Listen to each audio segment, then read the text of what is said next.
Lebanon దేవదారు వృక్షములను మొక్కలుగా విరుచును అని వ్రాయబడి ఉండడం మనం చూస్తాం. దావీదు గారు ప్రవచనాత్మకంగా ఈ వచనాన్ని చెప్పడం మనం గమనిస్తాం. ఇది గమనార్హమైనది. దావీదు గారు ఒక మంచి భక్తుడే కాదు, దావీదు గారు ఆత్మీయుడే కాదు, దావీదు గారు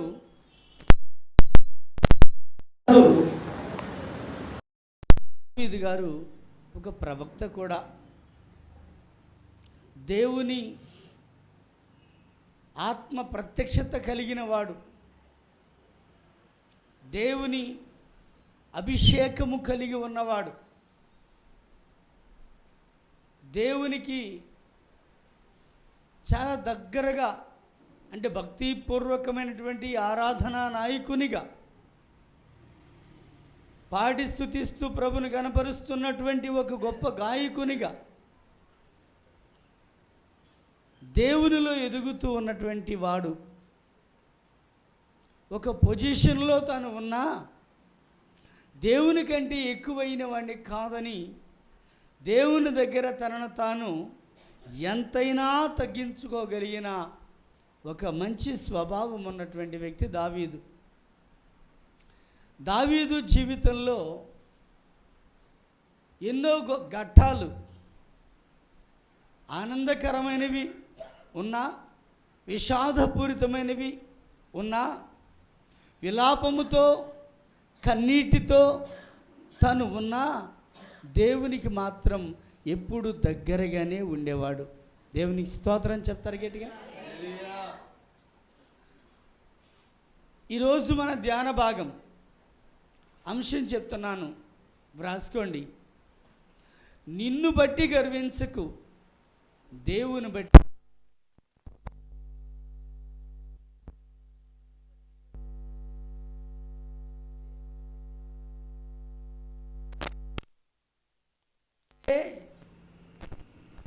దేవుడు నీ జీవితంలో గొప్ప మార్పు తేగలిగిన వాడు కనుక ఆయనను బట్టి నువ్వు ఆనందించాలి, ఆయనను బట్టి నువ్వు అతిశయించాలి. కానీ ఇహ సంబంధమైన దేనిని బట్టి మనము ఆనందించేదానికి అవకాశము లేదు, అతిశయించేదానికి కూడా అవకాశము లేదు.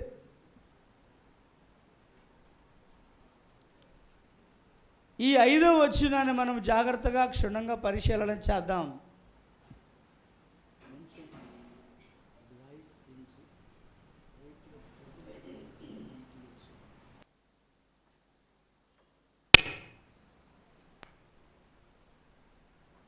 ఈ కీర్తన గ్రంథం 29వ అధ్యాయం 5వ వచనం, యెహోవా స్వరము దేవదారు వృక్షములు విరుచును. ఆ కింద ఆయన స్వరము యొక్క ప్రత్యక్షతను చెప్తున్నాడు. ఆయన స్వరం, ఆయన మాట దేవదారు వృక్షములు విరుచును. యెహోవా లెబానోను దేవదారు వృక్షములను ముక్కలుగా విరుచును అంటాడు. ముక్కలుగా విరుచును. వేటిని? దేవదారు వృక్షములను. దేవదారు వృక్షములను ఆయన స్వరము విరవడంలో ఉన్న ఉద్దేశం ఏంటి? లెబానోను పర్వతమా, నీ మీద ఉన్నటువంటి దేవదారు చెట్లు చాలా ఉన్నతంగా ఎదిగామనుకుంటున్నాయి, చాలా సొగసుగా ఉన్నాను అనుకుంటున్నాయి, దాని కొమ్మలు శృంగారంగా ఉన్నాయి, గర్విస్తుంది. నీ మీద ఉన్నటువంటి దేవదారు వృక్షములు నది ఒడ్డున ఉన్న కారణం చేత నది జలాలు త్రాగుతూ నీటి ఓటల్లోకి దాని వేళ్ళు తన్ని నీరు తీసుకుంటూ సమృద్ధిగా సంతోషంగా ఎదుగుతూ మేము బాగా ఎదుగున్నాం, మాకు ఎదురే లేదు, మేమే గొప్పవారం, మేమే అని విర్రవీగుతున్నాయి. లెబానోను పర్వతమా, నీ మీద ఉన్న దేవదారు వృక్షములను నా స్వరము విర్రవబోతుంది. యెహోవా స్వరము అది బలమైనది, ప్రభావము గలదని ఆ భాగంలో వ్రాయబడి ఉంటే మనం చూస్తాం. బలమైన ఆ స్వరము, ప్రభావం గల ఆ స్వరము దేవదారు వృక్షములను విరిచివేస్తుందట. ఇంతకీ దావీదు గారు చెప్పిన ఈ మాటకు ఉద్దేశం ఏంటి? అసలు ఈ దేవదారు చెట్లేంటి? అంత గొప్పగా ఎదిగిన చెట్లను దేవుడు విరవాలని ఎందుకు అనుకుంటున్నాడు? లేఖనాన్ని మనం పరిశీలిస్తే దాని వివరాలు మనకు అర్థమవుతాయి. ఈ దేవదారు చెట్లను ఒక రాజుకు పోల్చాడు దావీదు గారు. ప్రవచనాత్మకంగా చెప్పినటువంటి ఈ మాట పరిశుద్ధ గ్రంథంలో మనం పరిశీలిద్దాం. యెహెజ్కేలు గ్రంథం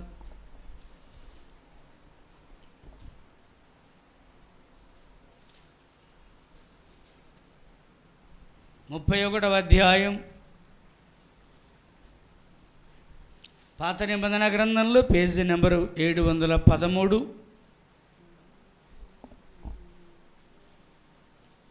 31వ అధ్యాయం 3వ వచనము నుండి,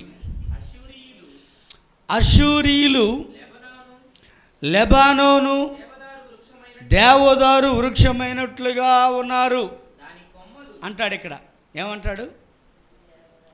ఎవరట దేవదారు వృక్షములైనట్లుగా ఉంది? అష్షూరు రాజు, అష్షూరీయులు దేవదారు వృక్షమైనట్లుగా ఉన్నారు.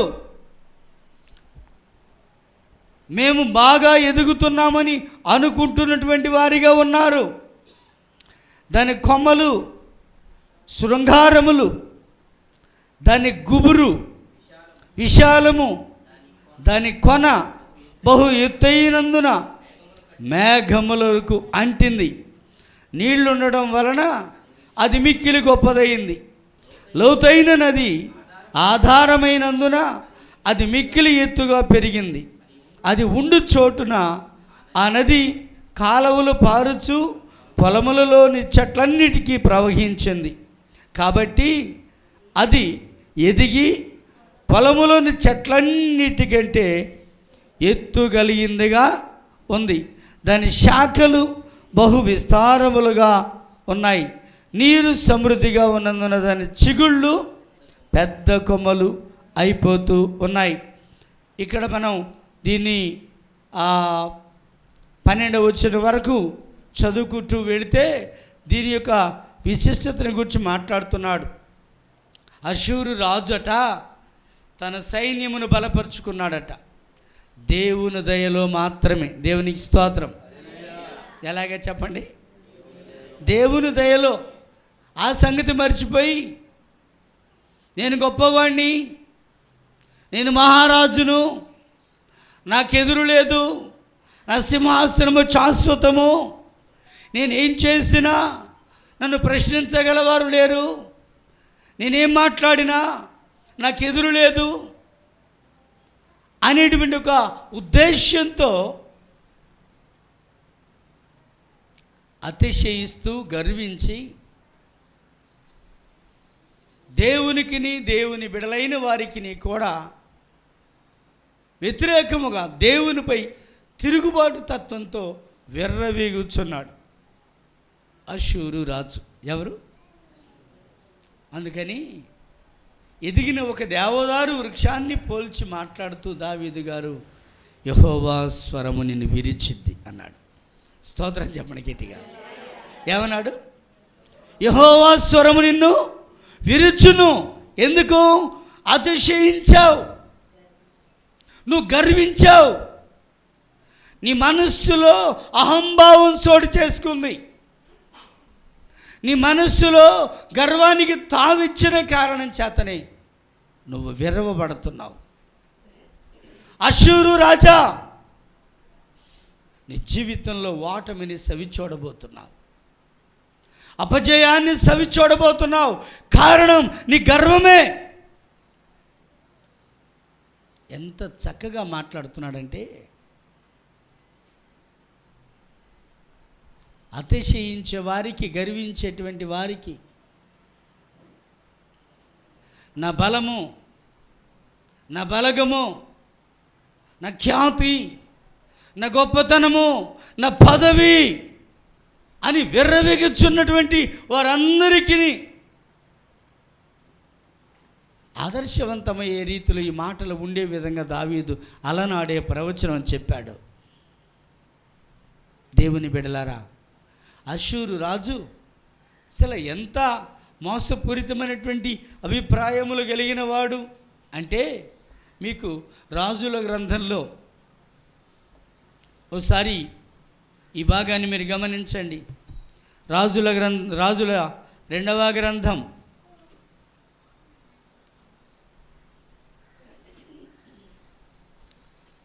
18వ అధ్యాయం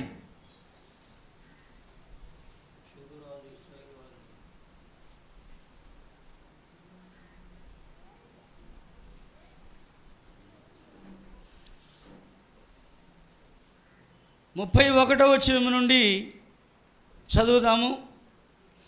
హిజ్కియా చెప్పిన మాట మీరు అంగీకరించొద్దు. అష్షూరు రాజు సెలవిస్తున్నది ఏంటంటే, నాతో సంధి చేసుకోండి. ఏమంటున్నాడు చెప్పండి ఒకసారి ఇక్కడ. నాతో సంధి చేసుకోండి. 2, నా యొద్దకు మీరు బయటికి వస్తే మీలో ప్రతి మనిషి తన ద్రాక్ష చెట్టు ఫలములు, తన అంజూరపు చెట్టు ఫలములు తినుచు, బావి నీళ్లు తాగుచు హ్యాపీగా ఉంటారు. మీరు ఎంజాయ్ చేస్తారు. ఆ తర్వాత మీరు చావక బ్రతుకున్నట్లు నేను వస్తాను మీ దేశముని దేశమునకు, అనగా గోధుమలు ద్రాక్షారసము గల దేశానికి, ఆహారము ద్రాక్ష చెట్లు గల దేశానికి, ఒలీవ తైలము తేనె గల దేశానికి మిమ్మల్ని తీసుకుని పోతాను. అచ్చటి మీరు సుఖంగా ఉంటారు. కాబట్టి యెహోవా మిమ్మల్ని విడిపించునని హిజ్కియా చేస్తున్న బోధలు వినబాకండి. నా మాట నమ్మండి. ఇదిగో త్వరలో మనం వస్తాం. కాబట్టి మన సామ్రాజ్యంలో మీకు చాలా ప్రశాంతత, సుఖ సంతోషాలు ఉంటాయి. మీరు హిజ్కియా మాట వినద్దు, నా మాట వినండి అంటున్నాడు అష్షూరు. దేవుని బిడ్డ, ఒకసారి ఊహించి మాటను,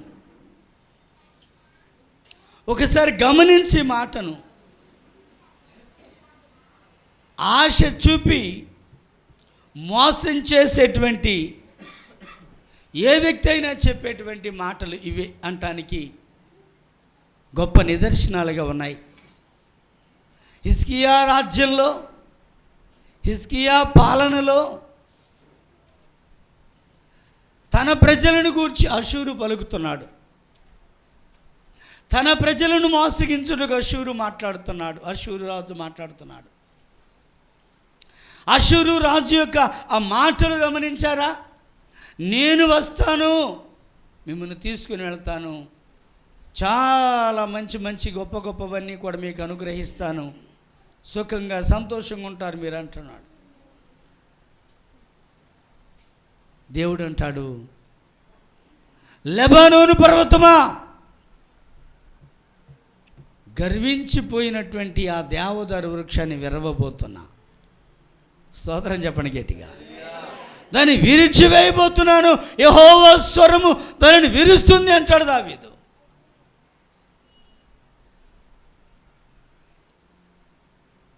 అతిశయించిన వారు ఎవరైనా, గర్వించిన వారు ఎవరైనా విరవబడతారంటానికి ఇది ఎగ్జాంపుల్.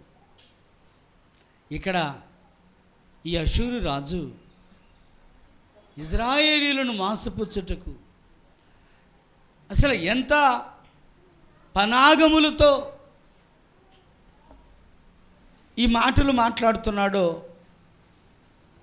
మనం ఈ భాగం కనుక గమనిస్తే మనకు అర్థమైపోద్ది.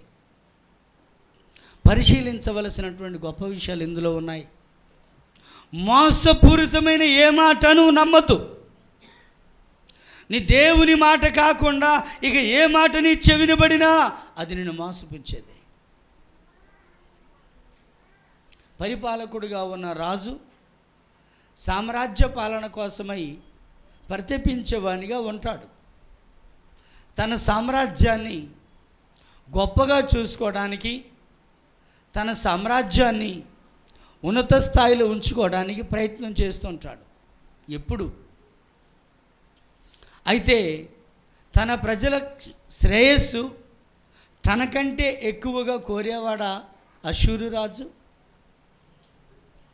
అయినా తను తన ప్రజల దగ్గరకు వచ్చి మోసపూరితమైన మాటలు మాట్లాడటానికి తన దూతలను పంపిస్తే దేవుడు చూస్తూ ఊరుకుంటాడా? ఆలోచించండి. అతిశయంగా గర్వంగా అష్షూరు రాజు మాట్లాడుతూ ఉన్నప్పుడు ఈ అష్షూరు రాజుతో దేవుడు మాట్లాడుతున్నటువంటి మాట 19వ అధ్యాయం, రాజుల 2వ గ్రంథం 19వ అధ్యాయం 28వ వచనం. నా మీద నీవు వేయు రంకెలను, నీవు చేసిన కలహమును నా చెవులలో చొచ్చింది, నా చెవులలో చొచ్చింది. ఇదిగో నేను విన్నాను కనుక నా గాలమును నీ ముక్కునకు తగిలించదను, నా కళ్ళము నీ నోటిలో పెట్టి నిన్ను మళ్ళించదను, నువ్వు వచ్చిన మార్గమునే నిన్ను మళ్ళిస్తా. నా ప్రజలను మోసపుచ్చే ఆలోచనలో, నా ప్రజలకు ఇబ్బంది కలిగించే ఆలోచనలో, సామ్రాజ్యమును కొల్లగొట్టే ఆలోచనలు ఉన్నావు. హిజ్కియా ప్రార్థన చేస్తున్నాడు. ఇక్కడ ఏం చేస్తున్నాడు? ప్రభువా, అష్షూరు రాజు మోసపు మాటలు చెప్పి ప్రజలను మోసగించే ప్రయత్నం చేస్తున్నాడయ్యా. ఒక్కసారి గమనించయ్యా, వాడి మోసపూరితమైన ఆలోచనలు గమనించయ్యా అని ఈ రాజు దేవునికి మొరపెడుతున్నాడు. ఈ రాజు ఏం చేస్తున్నాడు? ఇజ్రాయేలీయుల యోధా సామ్రాజ్య పరిపాలకులుగా ఉన్నటువంటి వారు భక్తి శ్రద్ధలు కలిగిన వారిగా ఉండేవారు. యోధా రాజులలో, ఇజ్రాయేలు రాజుల్లో కొద్దిమంది భక్తిహీనులు ఉన్నారు, కానీ భక్తి కలిగిన వారు ఉన్నారు. ఇప్పుడు ఇక్కడ హిజ్కియాను చూసినప్పుడు 19:14 చూడండి. హిజ్కియా దూతల చేతిలో నుండి ఆ ఉత్తరం తీసుకొని చదివి యెహోవా మందిరంలోనికి పోయి యెహోవా సన్నిధిలో దాన్ని విప్పి పరిచి యెహోవా సన్నిధిలో ఈ విధంగా ప్రార్థన చేశాడు. ఏమని ప్రార్థన చేశాడు? యెహోవా సన్నిధిలో ఇట్లా ప్రార్థన చేశాడు. యెహోవా, కెరూబుల మధ్య నివసించుతున్న ఇజ్రాయేలీయుల దేవా, భూమి ఆకాశములను కలుగు చేసిన అద్వితీయ దేవా, నీవు లోకమందున్న సకల సామ్రాజ్యములకు దేవుడివై ఉన్నావు. యెహోవా, చెవిగా ఆలకించు. యెహోవా, కన్నులు తెరిచి దృష్టించు. జీవము గల దేవుడివైన నిన్ను దూషించటానికై సన్నరీబు పంపిన మాటలు చెవిన బిట్టయ్యా. యెహోవా, అష్షూరు రాజులు ఆ జనములను, వారి దేశమును పాడు చేసి వారి దేవతలను అగ్నిలో వేసినది నిజమే. ఆ రాజ్యముల దేవతలు నిజమైన దేవుళ్ళు కాక మనుషుల చేత చేయబడిన కర్రలు, రాళ్ళు కనుక వారు వారిని నిర్మూలన చేయగలిగారు. యెహోవా మా దేవా, లోకమందున్న సమస్త జనములు నీవి. నిజముగా అద్వితీయ దేవుడువైన యెహోవాను తెలుసుకున్నట్లు అతని చేతిలోంచి మమ్మను రక్షించయ్యా అని ప్రార్థన చేస్తున్నాడు హిజ్కియా. Praise the Lord. ఏమని ప్రార్థన చేస్తున్నాడు హిజ్కియా గారు? అతని చేతిలోంచి మమ్మను.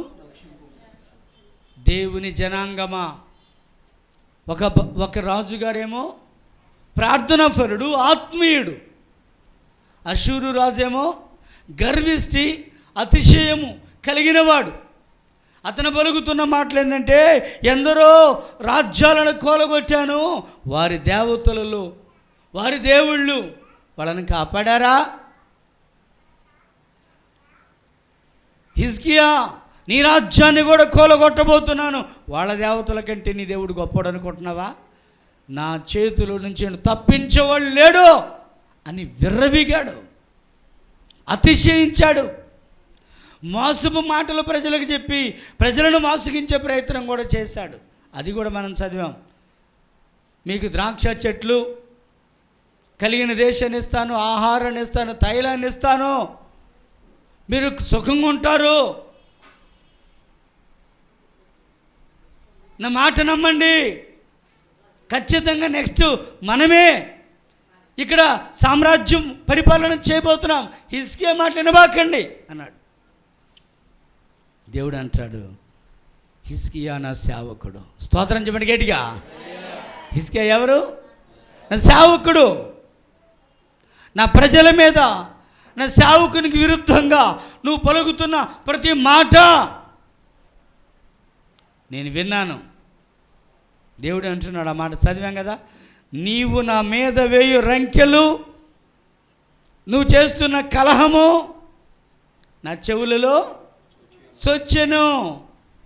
అంటే నేను ఆలకించాను, నీ మాటలు ఆలకించాను, హిజ్కియా ప్రార్థన ఆలకించాను. దేవదారు వృక్షం వలె పెరిగి ఉన్నానని అనుకుంటున్నావేమో, పెరికి వేస్తా జాగ్రత్త అంటున్నాడు. స్తోత్రం చెప్పండి గట్టిగా. ఒకసారి జకర్యా గ్రంథంలో ఓ మాట చూడండి. జకర్యా గ్రంథం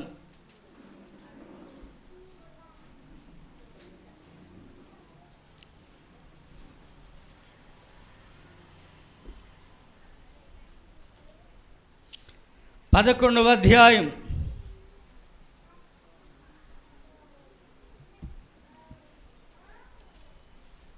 1-2 వచనాలు. లెబానోను అగ్ని వచ్చి నీ దేవదారు వృక్షాలను కాల్చివేయనట్లుగా నీ ద్వారాలను తెరువు. దేవదారు వృక్షములు కూలెను, వృక్షరాజ్యములు పాడైపోయెను. సరళ వృక్షములారా అంగలార్చండి, చిక్కని అడవి నరకబడింది. సింధూర వృక్షములారా అంగలార్చండి అంటాడు. చిక్కని అడవి, ఇక్కడ ఏమేం చెప్పాడు? సరళ వృక్షాలు, దేవదారు వృక్షాలు, సింధూర వృక్షాలు, 3 ప్రాముఖ్యమైన వృక్షాలు చెప్పాడు ఇక్కడ. ఏమేంటి? దేవదారు వృక్షాలు, సరళ వృక్షాలు, సింధూర వృక్షాలు. అంగలార్చండి. ఎందుకంటే అడవి నరకబడుతుంది, తగలబెట్టబడుతుంది.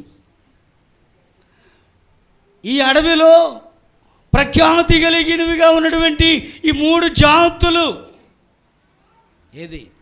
సింధూరం, దేవదారు, సరళ వృక్షం. ఈ 3 దహించబడబోతున్నాయి.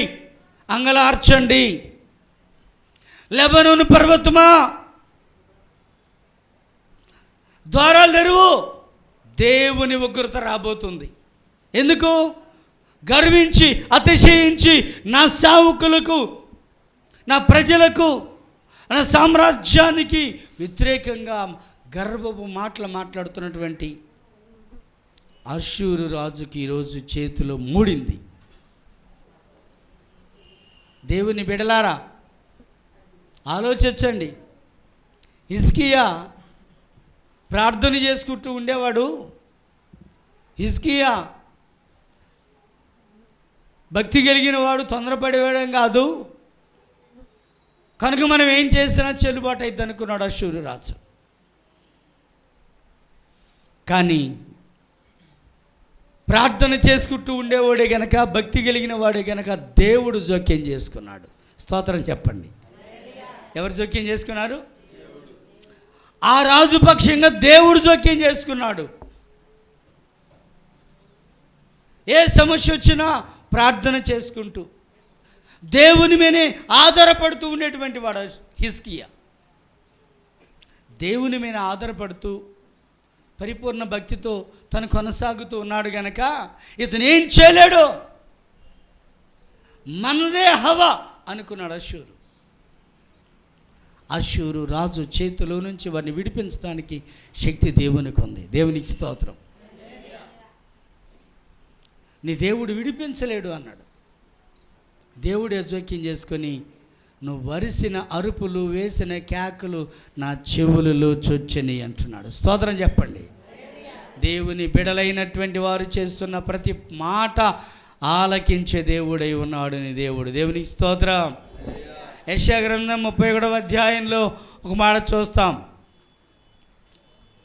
యెషయా గ్రంథం 31వ అధ్యాయం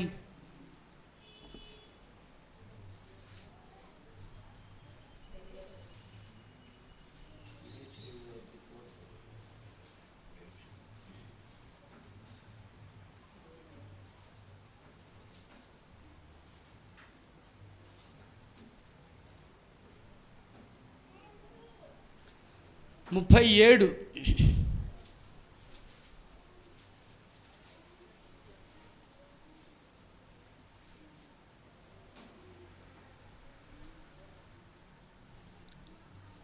ఇరవై 24 నుంచి 26 వరకు మనం చదివితే,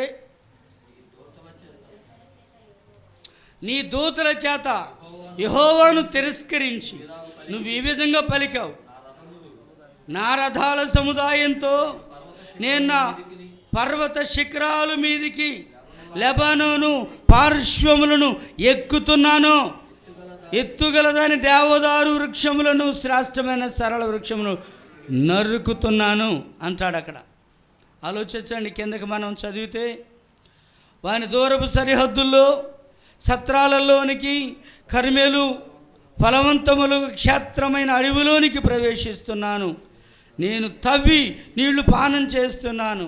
నా అరికాలి చేత నేను దిట్టమైన స్థలాలను నదులన్నిటిలో కూడా ఎండిపోజేస్తున్నాను. నేనే పూర్వమందే దీనిని కలుగు చేసేతనని, పురాతన కాలమందే దీనిని నిర్ణయించుతునని నీకు వినబడలేదా?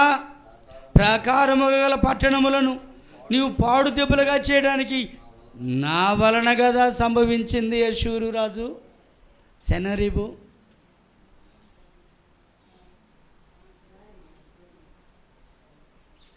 నా వలన కదా నీకు విజయం వచ్చింది. అది మర్చిపోయావా? గతంలో నేను ఉన్నత పర్వతాలు ఎక్కాను, గతంలో నేను గొప్ప పాలన చేశానని నువ్వు అనుకుంటున్నావు. అది నేను కదా నీకు ఇచ్చింది. ఆ విషయం మర్చిపోయావా? ఈరోజు గర్వించిన వాడవై దూషణకరమైన పదజాలము వాడుతున్న నీవు నీ గర్వాన్ని బట్టి విరిచివేయబడతావు అంటున్నాడు దేవుడు.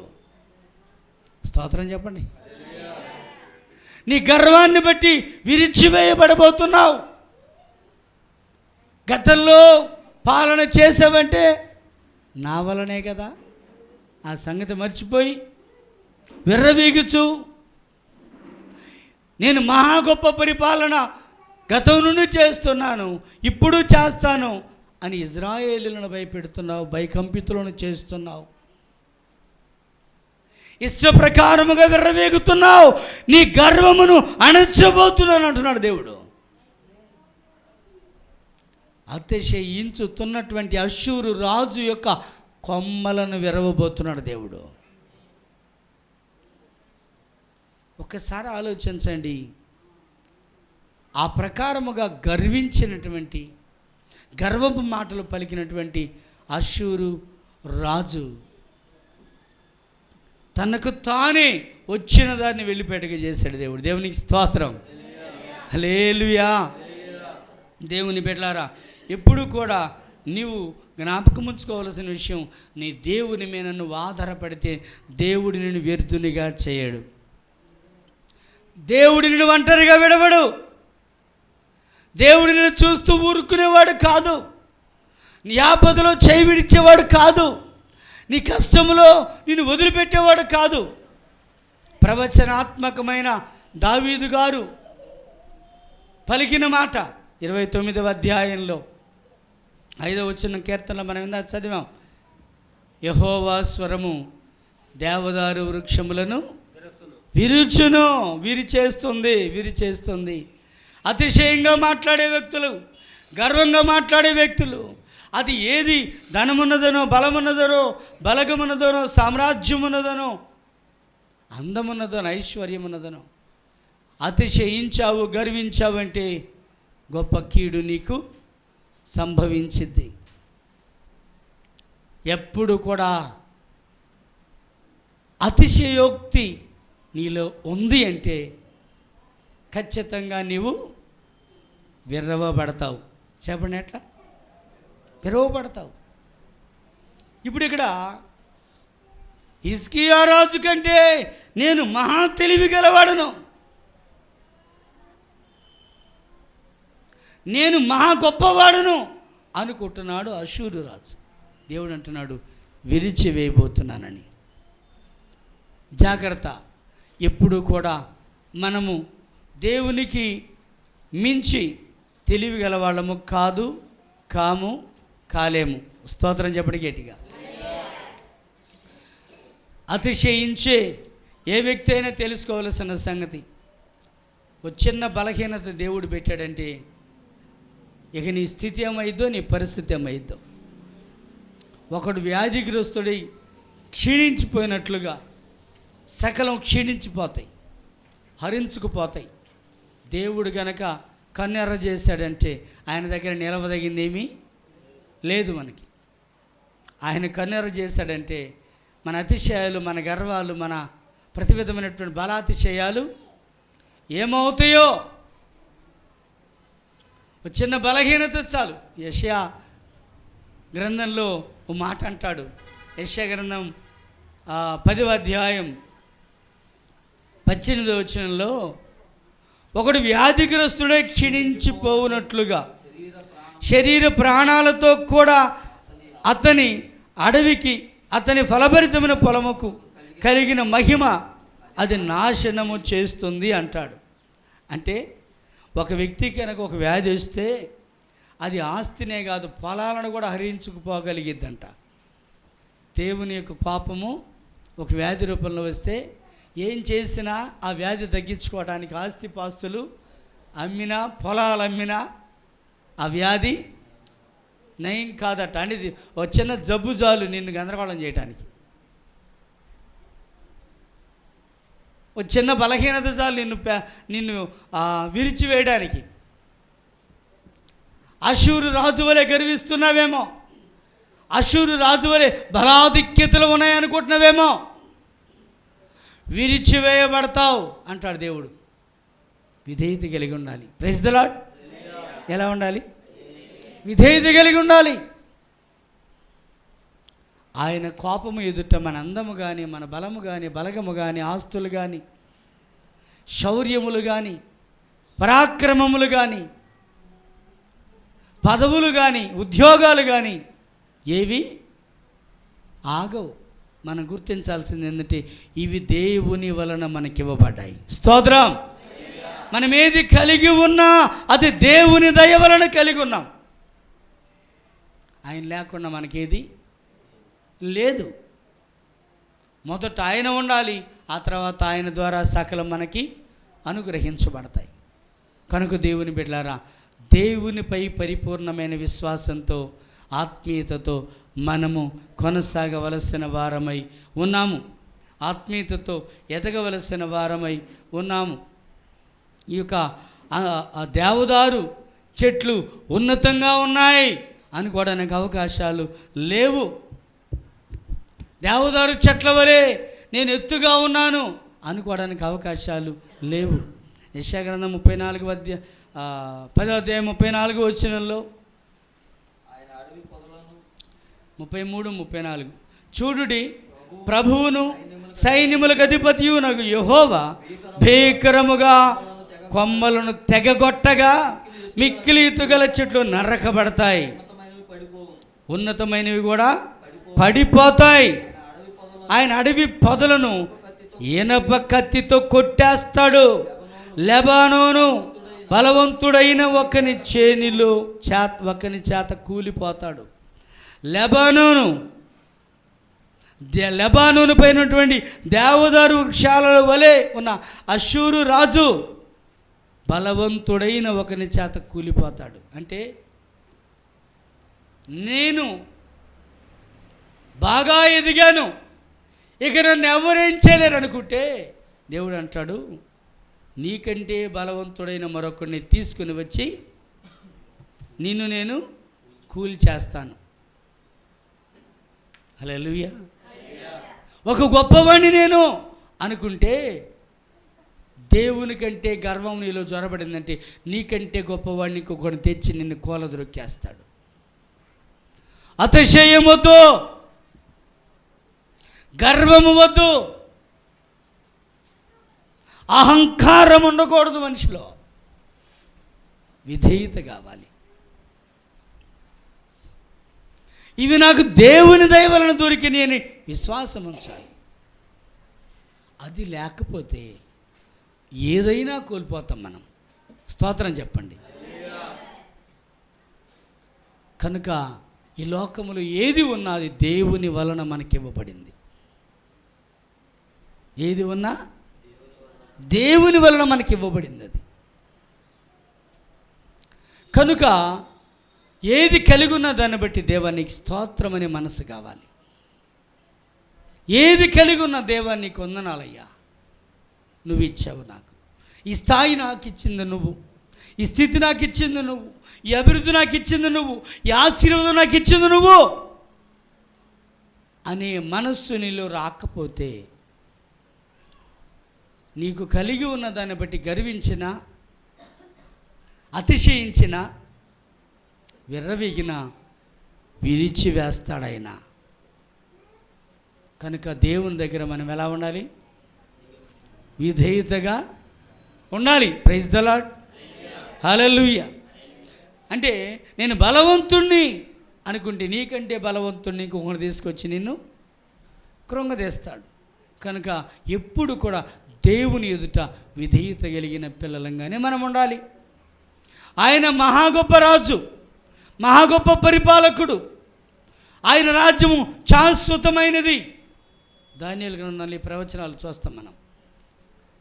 ఈ లోక రాజ్యాలన్నీ కూడా తుక్కు తుక్కుగా కొలగొట్టే రోజు ఒకటి రాబోతుంది అంటాడు దానియేలు గ్రంథంలో. ఈ రాజ్యములన్నీ కూడా కొలగొట్టి ఆయన రాజ్యాన్ని స్థిరపరుస్తాడట. చూడండి దానియేలు గ్రంథం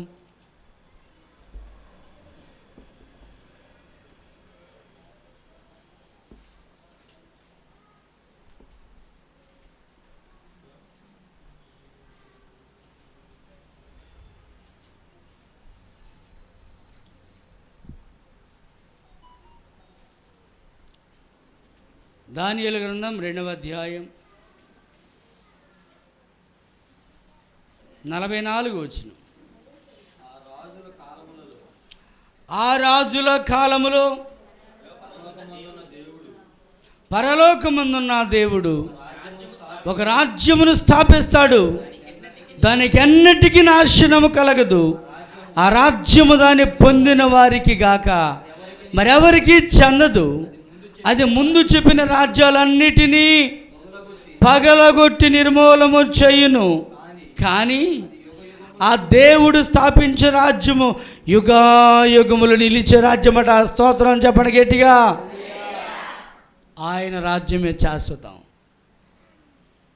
ఆయన పరిపాలనే శాశ్వతం, ఆయనే శాశ్వతమైన రాజు, యుగాయుగాలు పాలించబోయే రాజు ఆయన.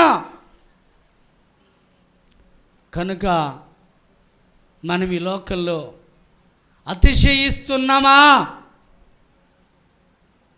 అయితే మనం జ్ఞాపకం పెట్టుకోవాల్సింది, విరిచివేయబడతాం. అతిశయిస్తే చెప్పండి, విరిచివేయబడతాం. గర్విస్తే నాశనము చేయబడతాం.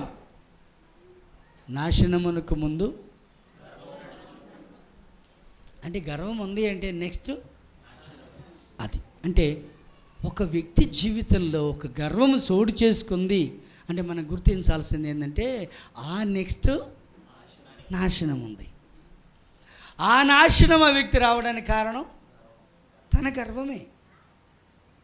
అంటే మనం గుర్తుపెట్టుకోవలసిన మాట, గర్విష్ఠుల గర్వమును అణుచువాడు దేవుడు. కనుక దేవుని ఎదుట మనం ఎప్పుడు తగ్గింపు కలిగే ఉండాలి. దేవుని స్తోత్రం. విధేయత కలిగే ఉండాలి. ఏ విషయంలో కూడా మనము అహంభావము కలిగి ఉండటానికి మనలో ఏ ప్రత్యేకతలు లేవు. చివరిగా ఇర్మీయా గ్రంథంలో ఒక మాట చూడండి, 21వ అధ్యాయం 13-14 వచనాలు. యెహోవా వాక్కు ఇదే, లోయలో నివసించు దానా, మైదానమందలి బండ వంటి దానా, మా మీదికి రాగలవాడెవడు, మా నివాస స్థలాలలో ప్రవేశించేవాడెవడు అనుకుంటున్న వారలారా, మీ క్రియల ఫలములను బట్టి మిమ్మల్ని దండిస్తా. ఏమంటున్నాడు అక్కడ? మీ క్రియల ఫలమును బట్టి దండిస్తా. నీ క్రియల ఫలం, నువ్వేం చేస్తున్నావో దానిని బట్టి నేను నిన్ను దండిస్తా. అంతేకాదు, కింద అంటాడు, దాని అరణ్యముల్లో అగ్ని రగలబెడతా, అది దాని చుట్టూ ఉన్న ప్రాంతాలన్నిటిని కూడా కాల్చేస్తుంది అంటాడు.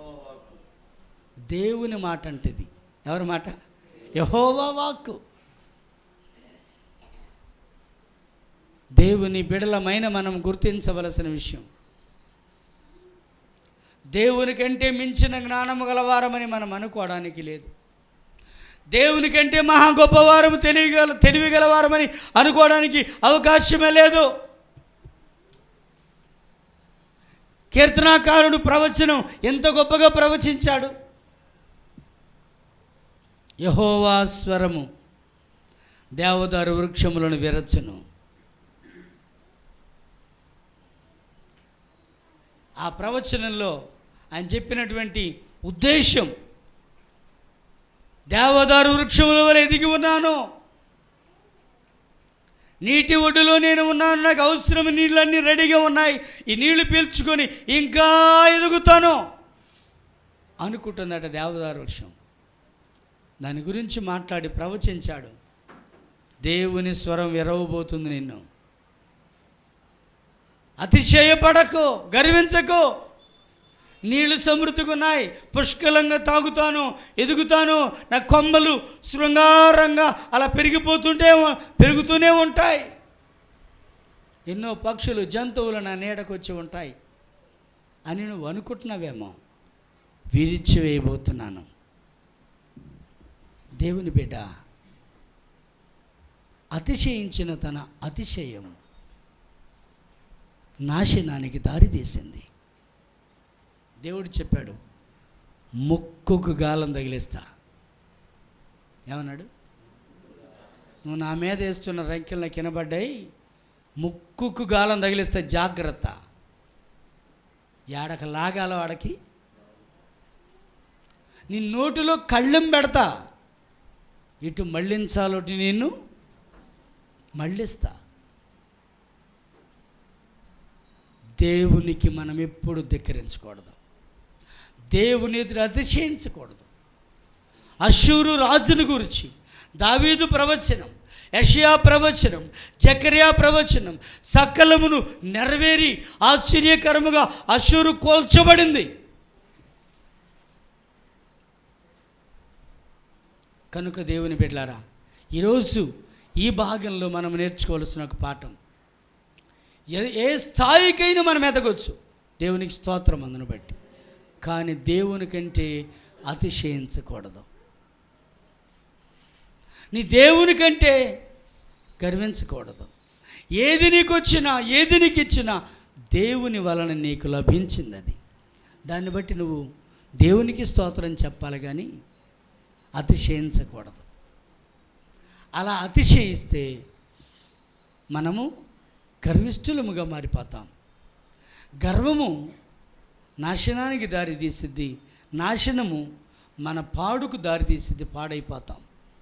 కనుక విధేయతతో, నమ్రతతో ప్రతి విషయంలో కూడా దేవుని ఎదుట కృతజ్ఞతలు తెలియచేస్తూ దేవుని ఎదుట నమ్మకమైన వారముగా ఉందాం.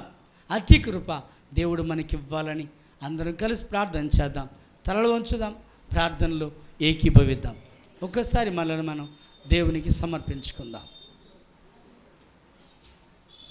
కండ్లు మూయండి. ప్రభువా, నాలో అహంభావం ఉన్నదేమో, అహంకార దృష్టి నాలో ఉన్నదేమో,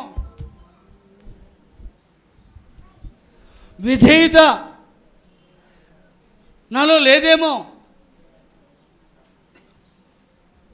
విర్రవీగుచున్నానేమో, నష్టము నాకు వాటిల్లక మునిపే, కీడు నన్ను చుట్టుముట్టక మునిపే, నాశనము నన్ను వెంబడించక మునిపే, నీ స్వరము నన్ను వెర్రవక మునిపే మీ ఎదుట మోకరించుతున్నానయ్యా. నన్ను నేను తగ్గించుకుంటున్నానయ్యా. ఏది కలిగి ఉన్నా అది నీ దయ. ఏ స్థాయికి నేను ఎదిగినా అది నీ దయ, నీ కనికరము.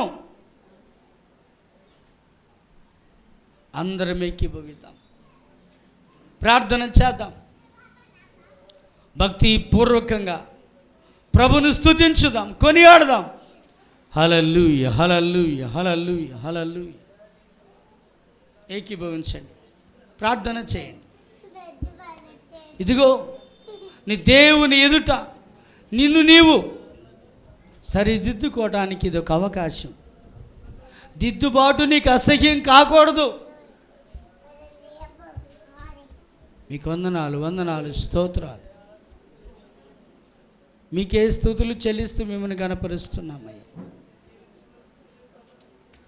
మీకే స్తుతులు చెల్లిస్తూ మిమ్మల్ని గణపరుస్తున్నాం.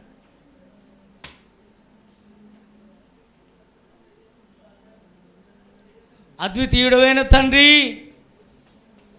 మీకు వందనాలు, వందనాలు.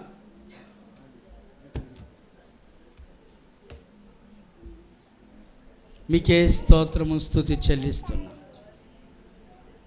మీ నామాన్ని ఘనపరుస్తున్నా.